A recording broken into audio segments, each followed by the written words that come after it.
Hello అండి. ఈరోజు job చేసుకునే వాళ్ళకండి సాఫ్ట్‌వేర్ జాబ్సు.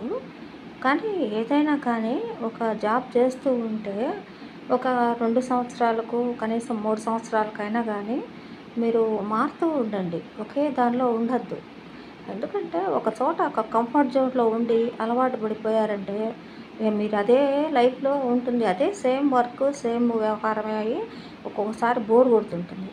అలా కాకుండా మీరు కొత్త కొత్త స్కిల్స్ నేర్చుకుంటూ ఉండండి. ఇంకొక కంపెనీకి మారుతూ ఉండండి. మీ ఎక్స్‌పీరియన్స్‌ను అక్కడ ఉపయోగించుకొని ఒక 2, 3 ఏళ్లకో, 4, 5 ఏళ్లకో కానీ అసలు మారుతూ ఉండండి. ఒక్కసారి మీరు కొంతమందిని చూస్తాం మనం. వాళ్ళేందంటే ఒక్కసారి కంపెనీలో జాయిన్ అయ్యారంటే ఈక్వల్ టు గవర్నమెంట్ జాబ్ అని చెప్పి అక్కడే ఉండిపోతారు. అలా ఉండొద్దండి. ఎందుకంటే కొత్త కొత్త స్కిల్స్ నేర్చుకోండి. సాఫ్ట్‌వేర్ అనేది ఏందంటే ఆల్‌మోస్ట్ ఆల్ ఎప్పటికప్పుడు అప్డేట్ అవుతూ ఉంటుంది. ఆ అప్డేట్‌కి తగ్గట్టుగా మీరు ఎప్పటికప్పుడు నేర్చుకుంటూ కొత్త కొత్త స్కిల్స్ నేర్చుకుంటూ ముందుకు పోతుంటేనే అప్పుడు మీరుకు ఉపయోగం. అంతేగాని ఒక చోట ఉన్నాం గదా! మనకు అదేదో బాగుంది మనం అనుకుంటాం. కంపెనీ వాళ్ళకి మీ యొక్క ఉద్యోగం అవసరం గానియండి, మీరు అవసరం కాదక్కడ. అర్థమైందా? మీరు ఎంత అభిమానం చూపిచ్చి ఇది నా సొంత సంస్థ, నేనేదో దానికి కట్టుబడి ఉంటాను అన్నట్టుగా మీరెప్పుడూ అలా ఉండొద్దండి. దానికి ఎందుకంటే దాని మీద ఎక్కువగా కంపెనీ మీద ప్రేమ పెంచుకొని నేను ఇక్కడే ఉంటాను అనే ఉద్దేశం ఎప్పుడు పెట్టుకోకండి.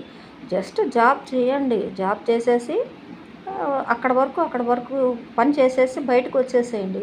అంతేగాని కంపెనీని మనమేదో డెవలప్ చేద్దాం, కంపెనీ మనకేదో అభివృద్ధి చేద్దాం అనే ఆలోచనలు ఈ రోజుల్లో అలాంటివి పనికిరావు. పాతకాలంలో పనికొచ్చాయి. ఒకప్పుడు ఏందంటే పెద్ద పెద్ద మైసూర్ శాండిల్ కంపెనీలు అలాంటివి చేశారు కొంతమంది. చేసినప్పుడు వాళ్ళేందంటే దానికి లాభాలొచ్చినా, నష్టాలొచ్చినా కూడా వాటిని ఎదుర్కొని ఆ కంపెనీని మళ్ళీ పైకి తీసుకురావటానికి ప్రయత్నం చేశారు. అది ఆ టైపు వేరసలు. కానీ ఈ రోజుల్లో మనకు అలాంటివి పనికిరావమ్మా. మనం దేనికంటే మనం వచ్చామా, పని చూసుకున్నామా, డబ్బు తీసుకున్నామా అది కూడా చూసుకోకండి. నెక్స్ట్ మీరేం చేస్తారంటే పెద్ద పెద్ద కంపెనీల్లో జాయిన్ అయితే మనకేదో బ్రాండెడ్ కంపెనీలని ఇప్పుడు ఏదో పెద్ద పెద్ద బ్రాండ్స్ కంపెనీలు ఉంటాయి కదా! అవన్నీ సెలెక్ట్ చేసుకొని చిన్న జీతమైనా అక్కడ ఉండాల్సిన అవసరం లేదు. మీరేందంటే కంపెనీ చిన్నదైనా పర్లేదు. మనకొచ్చే జీతం పెద్దదై ఉండాలి. అదొకటి గుర్తుపెట్టుకోండి. మనం ఏదో క్యాడర్ కోసమనో పలాని క్యాడరు పెద్ద కంపెనీలో పలాని క్యాడర్ ఉంటుంది అని చెప్పని దానికోసం మీరు ఆలోచించి పెద్ద కంపెనీలో ఉన్నా మీకు ఉపయోగం ఉండదు. కానీ చిన్న కంపెనీలో చేసినా మీకు క్యాడర్ చిన్నదైనా మీకు జీతం బాగా వచ్చిందనుకోండి చేరిపోండి హ్యాపీగా. మీకు ఎండ్ ఆఫ్ ది డే మీ చేతిలో డబ్బులు ఎంత పడుతున్నాయి అనేది మీరు చూసుకోండి. అంతేగాని మన క్యాడర్ కోసమనో లేకపోతే కంపెనీ బ్రాండెడ్ కోసమనో అలా ఎప్పుడూ చేయొద్దండి. అర్థమైందా?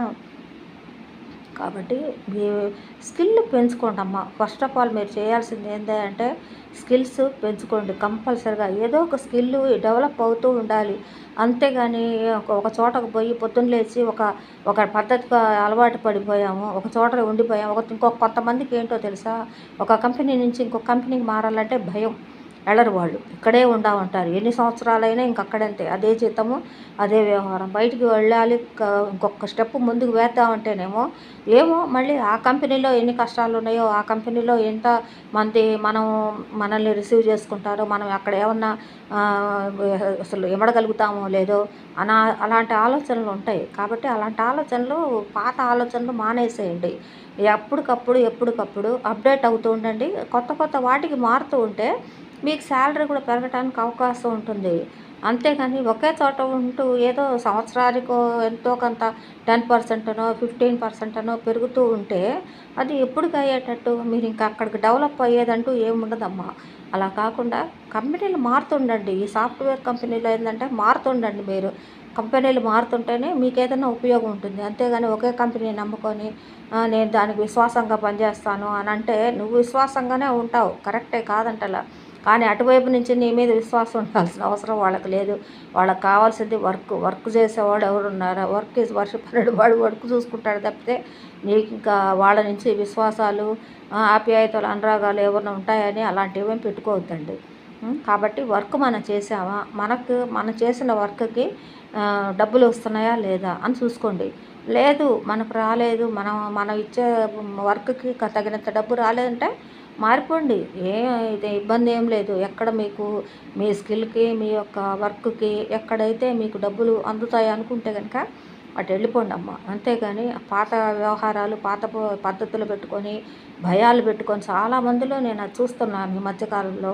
భయపడతారు. ఒక కంపెనీ నుంచి ఇంకొక కంపెనీకి మారాలంటే భయపడతారు. అలా భయపడొద్దు. భయపడ్డారంటే మీకు ఇంక మీ ఎదుగుదల అక్కడ ఆగిపోయినట్టే లెక్క. కాబట్టి ఏ కంపెనీ అయినా మారిపోండి. చిన్న కంపెనీ అయినా ఎక్కువ జీతం వస్తుందా లేదా చూసుకోండి. బ్రాండెడ్ అనేది మర్చిపోండి. తెలిసిందా? బ్రాండెడ్ కంపెనీలో ఉండి నేను గొప్పగా ఫలానా బ్రాండ్‌లో పనిచేస్తున్నానని చెప్పుకొని తక్కువ జీతం తెచ్చుకునే కంటే చిన్న కంపెనీ అయినా మనకు ఎక్కువ జీతం వస్తుందనుకోండి, హ్యాపీగా చేరిపోండి. ఎంత అంటే ప్రశాంతంగా ఉండండి. అర్థమైందా? అది.